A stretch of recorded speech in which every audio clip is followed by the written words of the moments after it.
is back, and this is the part 3. I'm currently in my car. Wrap everywhere. I mean, everywhere. Yeah, so there's lots of bits and pieces wrapped. I'm all over the place because of the weather. Can't just do it in one day. So now I'm currently waiting for the garage to open. But the guy is asleep. So yeah, trying to call and wake him up. And we're gonna do the front bumper as well. But for now, that's all I got.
Absolutely miserable outside, so we're working away on bits and pieces from the inside the house.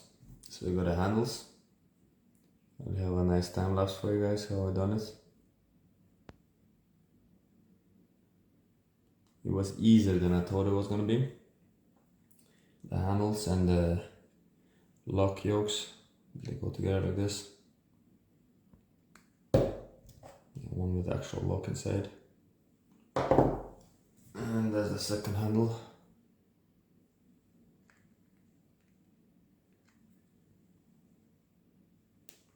Easy enough, easy enough. Now, I have this stupid idea. I wanted to originally spray paint these black, but I'm thinking to wrap this now. I don't know how is that gonna be possible to go in there and everywhere around and all this area. I'll give it a chance. If that doesn't work, they're gonna be black.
So the mirrors are coming out, all black, and the handles are put on as well. This side is already done. It looks absolutely sexy. Now we're gonna do this side, right in there.